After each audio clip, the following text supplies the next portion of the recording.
నేను అనుకున్నట్లే అన్నది గుడినాని బొమ్మలాగా నుంచుండి పురాణములకు ఉపక్రమించినారు. అన్నా ఇంకనూ ఎన్న పద్యంలో కాలేదు. నిన్నటి పతివ్రత ధర్మఘట్టంలోనే ఉన్నాము. అయినను మీ రాక నేడింత ఆలస్యమైనదేమన్నా? అమ్మాయి నా అవస్థ ఏం చెప్పుదు. ఏమైందన్నా? ఆయన బట్ట వేసుకొని నడవడానికి వచ్చేసరికి పడమింటిలో నుంచి పడిపోయినట్టు మీ రామ రామ. ఆ వెనుకతము ముందులకు మంచిది ఉందరు కదా అని మనస్సు సరి చేసుకొని వీధుకంలోకి వచ్చేసరికి నల్లటి ఎదురంగా అమ్మాయి ఆ పాటలు లోపలికి పోయి నీ వదిన రెండు తిట్టి భయపడి దండమల వేసి శాపం మీద రమంతసేపు సత్కెలు పడి మరలా ప్రయాణమై వీధుకంలోనికి వచ్చింది కదా మిత్రమా. మరలా ఒక దుశ్శకునమా ఏమి? సందేహం ఏమున్నది? నమ్మిన ఆచారం లేదు. కొత్తకుండా పోతుంది చక్కగా అంతటా నాకు ఎక్కడే కోపం వచ్చింది మిత్రమా. ఆయనను రెండు దుశ్శకనములు ఒక సుశంపుతో సమానమన్న మాట జ్ఞప్తికి వచ్చి హరినామ స్మరణ చేసుకుంటూ చక్కగా వచ్చినాను. చాలా మంచి పని చేశాను. ఆయనను దుశ్శకనపురం ఊరికనే పోవు నా మిత్రమా. అదే ఏడుగడుకు వచ్చేసరికి నా వాడు మాయమైనాడు. అది సరే కానీ మీ నాయన గారు పట్టణమంతా విడిచి ఏ దీవెన కాపాలం ఎందుకు పెట్టినారో కానీ ప్రతిదినము వచ్చిపోవమా అంటే వాడు ఒక కష్టంగా ఉన్నదయ్యా. అంతటి గొంతు బతున్నట్టు అరవగా ఆ పడవాడు ఏ కలుపంగా ఊడిపడి నన్ను ఇవాళ పడవేసినాడు. ఆయనను దుశ్శకన ఫలము దయ్యం వల్లే మరలా ఇచ్చిన ప్రత్యక్షమైనదయ్యా. దుశ్శకున ఫలం. అవును. అదెట్లు మిత్రమా? ఎట్లేమిటి? వినవలసిన పురాణము కొంత వికలమైపోయినది కదా మిత్రమా. తమరికి పురాణం పట్ల ఎంత శ్రద్ధయో ఇప్పటికి నాకు అవగతమైనది మిత్రమా. మీరు వినవలసిన పురాణ కాలక్షేపం ఏమీ మించిపోలేదు. నిన్నటి పతివ్రత ధర్మఘట్టంలోనే ఉన్నాము సుమా. ఏమిటి పతివ్రత ధర్మఘట్టంలా? అవి అన్నయ్య నాకు ముఖ్యంగా కావాల్సినవి. అవి మించిపోయినందుకే ఎంతో వ్యాకులు పడుతున్నాను. పతివ్రత ధర్మఘట్టములు మించిపోయినందుకు వ్యాకులత చెందుతున్నారా మిత్రమా? తమరి వాలకం చూస్తుంటే నాకు ఒక చిన్న సందేహం వస్తున్నది. తమరి పురుషాగ్రేసరు కదా. నూటికి 100 పాళ్ళు. మిత్రమా, మాట వరుసకులేవయ్యా. పతివ్రత ధర్మములు స్త్రీమూర్తులకు కదా అవసరము. వాటి పట్ల తమరికంత పామరమేలనా అని అనుకున్నాను. మీకు ఆ సందేహం వస్తుందని నా కొరకొరకట్టువా నా భార్యకు ఉపదేశించిన నిమిత్తం ధర్మములు ఎవరైనా పరులకు ఉపదేశించడికే కదా. అమ్మాయి నీ ఆయన చెలుకు పలుకులు ఆవిడ వినొచ్చు కానీ ముందు పురాణం కానీ. అన్నయ్య ఇదిగో చదువుతున్నాను వినుము. ధని అధనుడు రూపసి అప్పని వాడు వేటి మూఢ భావుండు అరోగుడనగా అంగనపతిని పాటింపవలను తానగ్రసి.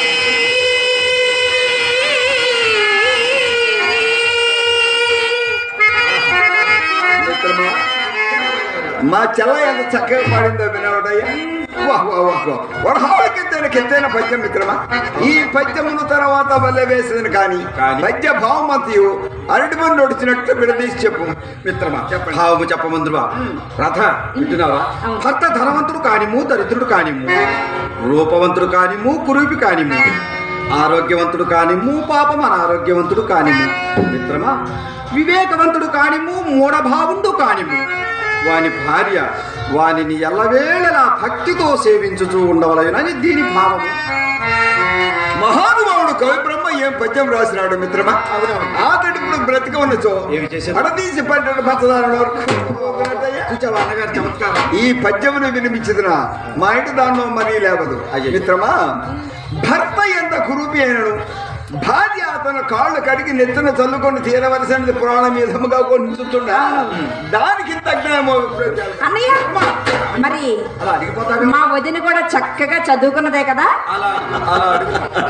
అదేనప్పుడు వచ్చిన చిక్కంతా అందుకే దాని కింద చదువుకున్నట్టు ఆయన ఇప్పుడు అడంగులు కారమ్మాయి మర్యాద మాసిపోయి కట్టుబాట్లు కాలిపోయి బాటలు పదులు కలిసి యొక్క సుగ్గులు ఏడు కలిసి దానికి మళ్ళీ వేషాలు పట్టరాని రోషాలు రచ్చలకి గ్రాద్ధాంతాలు సీమల దాటి సిద్ధాంతాలు మిత్రమా.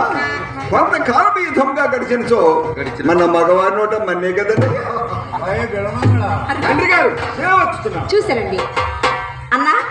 నేడు ఎందుకో గాని మా మామగారు వచ్చి స్వయంగా పిలిచినారు కదా. ఎందుక మన పురాణము మాట కలపడం ఇదంతా ఇందాక సగ్నమేనమ్మా. చెడు శకునము చెడు కలయును చెడు భయమును చెడు గ్రహమును చెడు స్నేహము చెడు మొత్తమనియముగా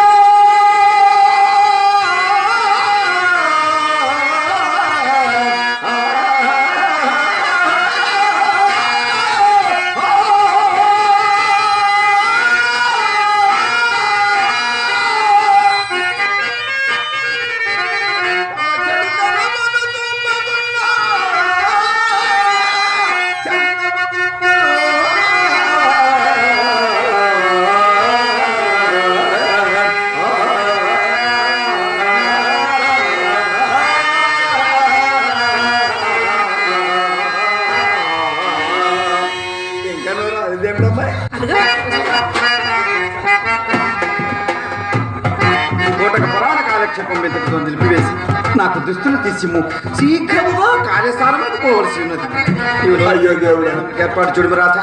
పొద్దు లేదు, అప్పుడేమి తొందరమైన ఆసనమైనదయ్యా? మరి ఏమీనూ లేదు మిత్రమా.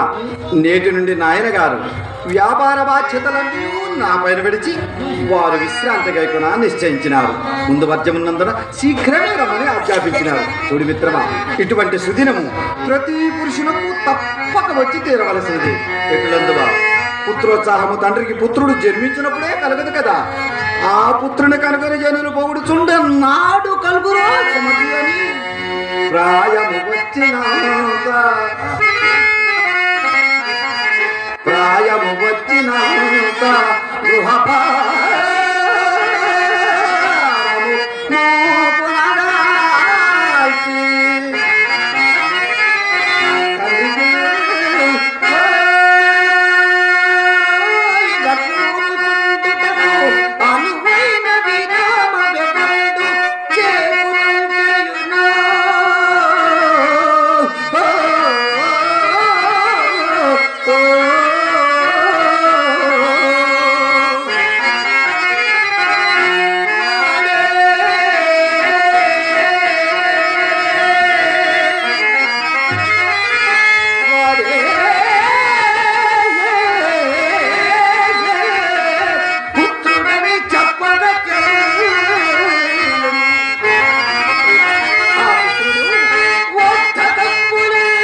పుల్లారెడ్డి గారు మైదుగురు వాస్తవ్యులు శ్రీ సి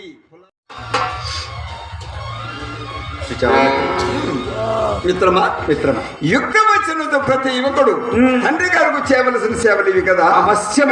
నేను చిన్ననాడే మా నాన్న గారికి చాలా విశ్రాంతి ధన్యమైనది మిత్రమా నీ జీవితము. ఎట్లంటావా? ఆయన పొడుపు గుండలు పగలగొట్టి ప్రతి దినము పొడుము తయారు చేసుకుని అవస్థాన్ని వారించిన ప్రథమ కొల్లాయి కూడా గోచుల కింద చిచ్చి ప్రతి దినము పొడుము తయారు చేసుకుని అవస్థాన్ని వరించిన ముచ్చటగా మూడవది పంచాంగములు చించి గాలిపటములు కట్టి ప్రతి దినము వచ్చిపోమాటకు ముహూర్తములు పెట్టి బాధపడుతుంది.